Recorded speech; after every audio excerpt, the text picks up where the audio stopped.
Hi there. I hope you're all well. We're living in difficult, strange times, but yeah, I wish everyone well out there. Lee asked me to answer some questions, so here goes. Fire away.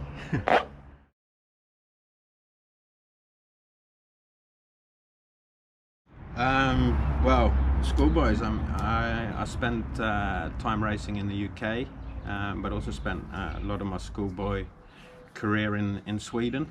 I think my favorite schoolboy track was probably in Sweden, a track called Barkarby, home track of the legendary Håkan Karlqvist.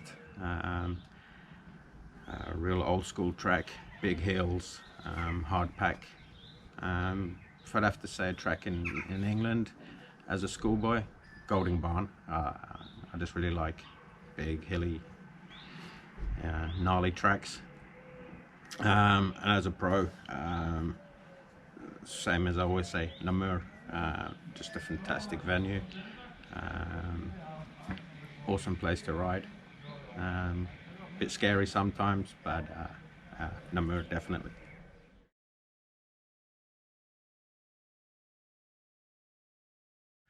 The first rider I think I ever looked up to was Mel Pocock.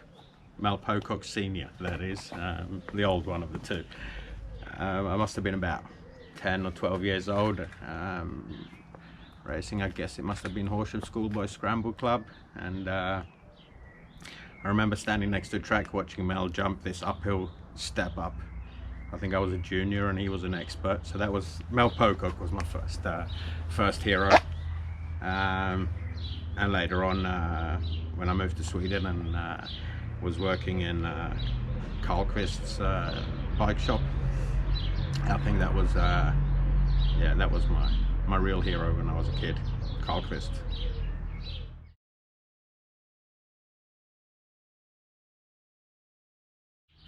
Oh, that's a tough one. Closest rivals, you know, there's so many of them. Anyone around, I guess around the top 10 in the Grand Prix. Think of guys like Willy van Wessel, James Marsh, Machtlinger, the list goes on and on. And I guess I just enjoyed racing against everyone. The Grand Prix level is really aggressive and it's tough racing, but you know, we all trust each other and you know, things happen, but most of the time it's just good hard racing, so that's what I enjoyed about it.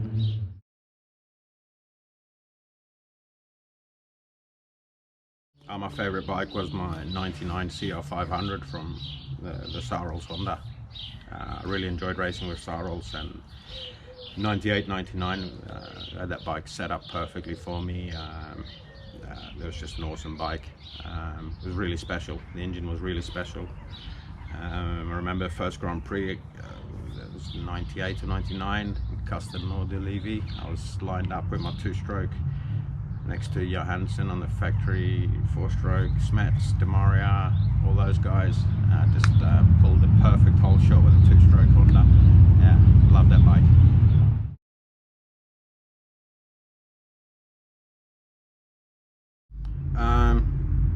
As a youngster, no, I didn't have a favorite race number. I always wanted a number 1 on my bike, I guess, but who doesn't? Number 12 was my favorite race number, I guess. It had no particular meaning during my racing career, but later on in life, it's had a much more profound meaning to me. The 12 steps, the number 12 represents the 12 steps that I've been through in my road to recovery in AA. So 12 is an important number for me.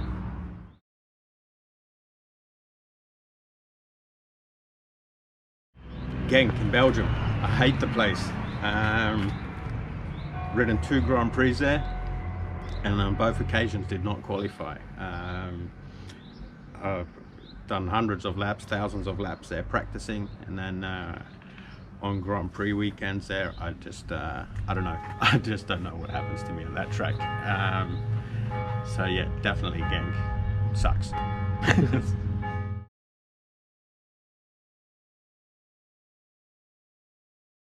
My favorite racing gear probably had nothing to do with the gear itself. It was more about the people that I worked with. Um, each year that I was not riding for a team where I had to wear a particular brand of clothing, I would always go back to Wind. And the people there, John Borney and Massimo Marescacchi, they were really important people for me during my whole career. So I guess Wind was, and WRP Products, they were the people that always stood by me during my career. Some of the people that always stood by me.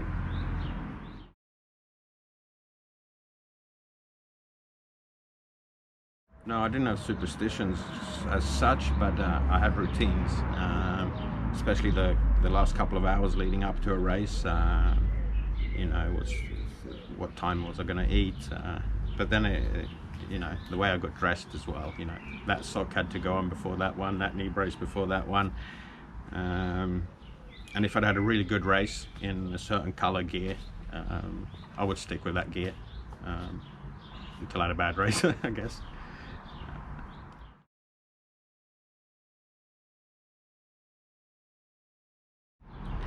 Well, we're going back a while. Well, like I said, I raced in the UK and in Sweden as a schoolboy. In the UK was, as far as I can remember, Horsham Schoolboy Scramble Club. And what else did we have? East Anglia, Mid Sussex, and then in Sweden. Sweden, being such a big country, we were. There was a lot of travelling involved in Sweden as a kid, but got to ride some really different tracks as a youngster, which helped me later on in my career. That was good, being able to ride all those different tracks in different countries at a really young age. I always preferred the big Grand Prix kind of tracks already as a kid, fast and gnarly.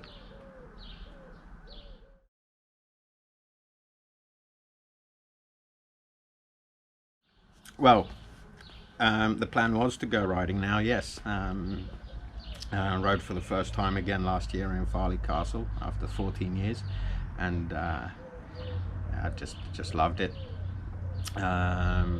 So during the winter, Gary Senior in the UK, the man who supplied my YZ490 in Farley last year, he's been getting bikes prepped for me, and the plan was to have them brought over now, but with the situation we're in, nothing's happening. But I can't wait to get back out there and ride. And I was in full preparation for Farley this year.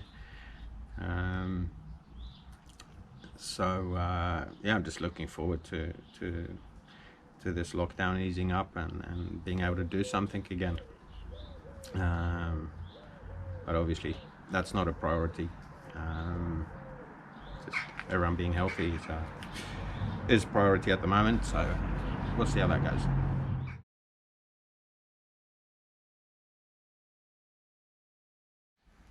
I retired quite unexpectedly in 2005. I'd ridden for the Chambers KTM team in 2004, and was signed up to ride for a Chambers Honda in 2005.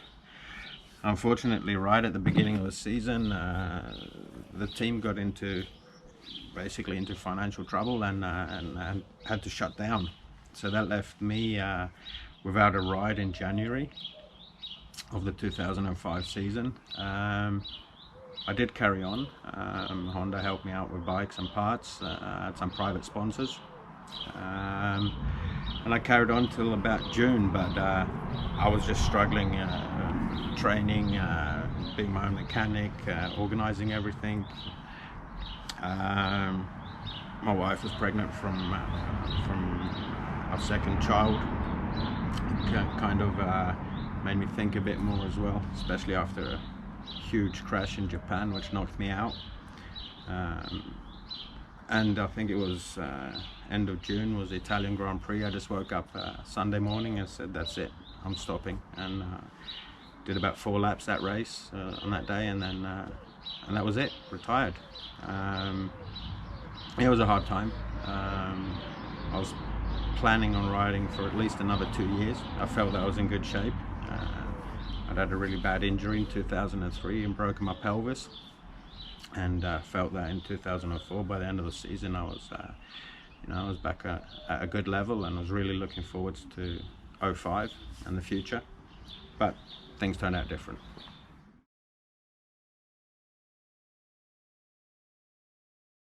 With other sports, anything that's extreme, anything on wheels, downhill and fast, yeah, just all the extreme sports. I was going surfing for a week in Portugal with my son now in July, but doesn't look like that's going to happen this year. So, but hopefully next year.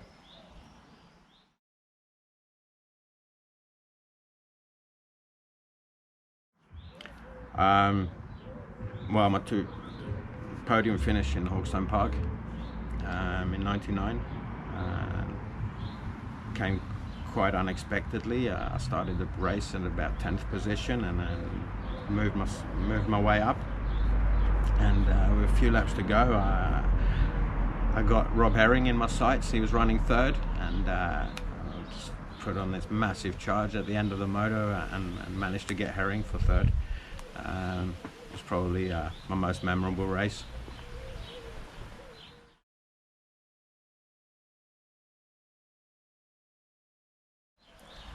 My best mates. Well, my dad always used to tell me as a schoolboy, you're not here to make friends.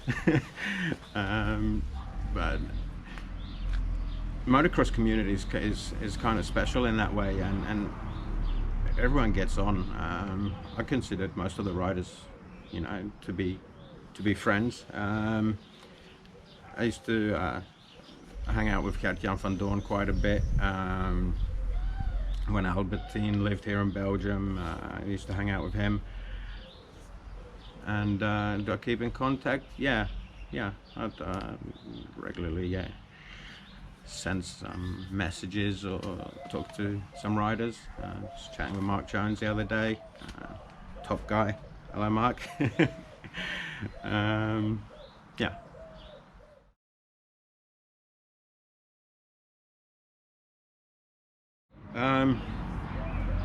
Traveling to new places, seeing new places, meeting lots of new people. The lifestyle, just the lifestyle. You don't realize how good it is when you're in it, but when all you have to do is work on yourself and get prepared for races during the week. It's a really nice lifestyle. Can be mentally very challenging sometimes, but yeah, traveling and the lifestyle.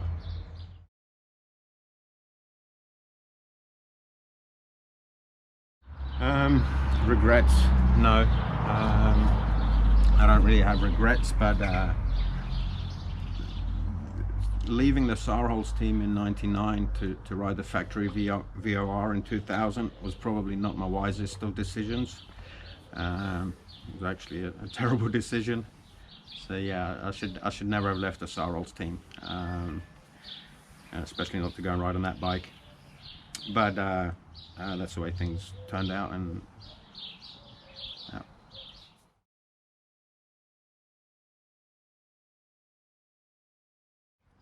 funny stories. There's plenty of them. Right, let me think. Beginning of the '90s, we went to, I don't know how many riders, about 20 of us, I guess, flew over to India to ride a Supercross. And we had a French rider with us, and we were walking down one of these roads in India, and there was like snake charmers and people sitting on the ground, doing all sorts of stuff. And there was this one man, and everything he touched smelled of flowers.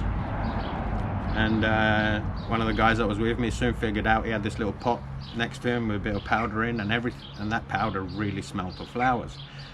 So we got a pot off him, and then we started the French rider called Jean-Jacques, everything he touched, or everything he got close to, we'd already touched and put this powder on. So everything started smelling of flowers, and he couldn't understand it, and he was going nuts.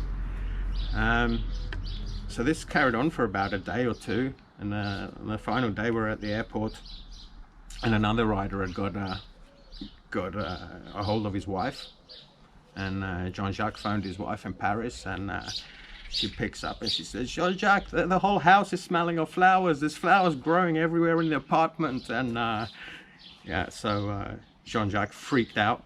He wouldn't get on the plane. So we ended up having to tell him what was going on. He didn't think it was so funny. We thought it was the right laugh.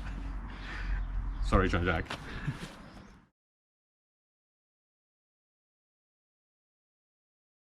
3 words. Aggressive, flat out.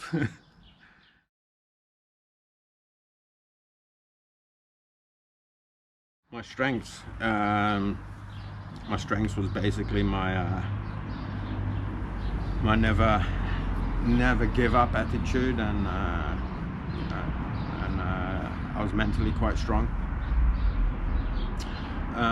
Weaknesses was probably sometimes lack of concentration, stupid mistakes,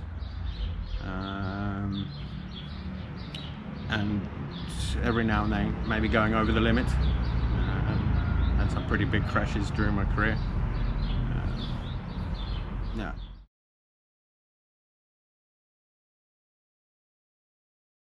In '94, the 500 Grand Prix in Holeshot, in Germany, the infamous race where Jackie Martens and Marcus Hansen were fighting for the world title, went down to the last moto. Anyway, the first moto I Holeshot, and that was in '94, as I said, and it was the very first time that I'd been right up there with the top guys. And Jackie and Joel Smets soon got past me, but after a few laps I felt I had more speed, and I wanted to get to the front. But Jackie was fighting for the title, and Joel didn't want to get in between the battle between Jackie and Marcus, I guess, so he kind of was holding me up. So maybe I should have been a bit more aggressive, but like I say, it was the first time I was up there battling with those guys. Yeah, it would be a good one to go back to, and knowing what I know now.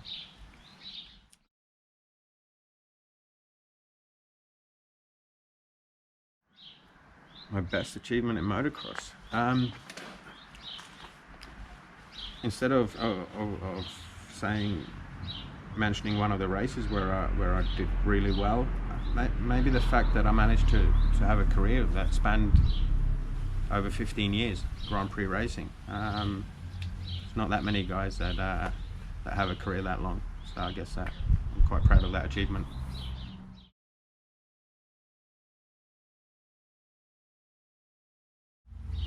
I didn't hate to race with anyone. Like I said, when you're riding at the Grand Prix level, you know people are going to be aggressive and that, but it was usually pretty clean.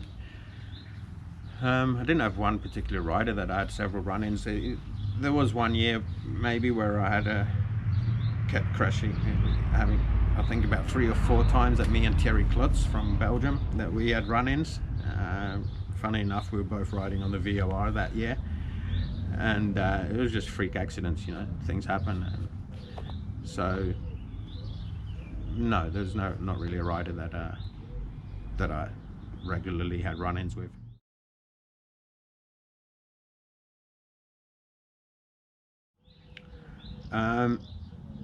Aim high and remember that there's life after motocross.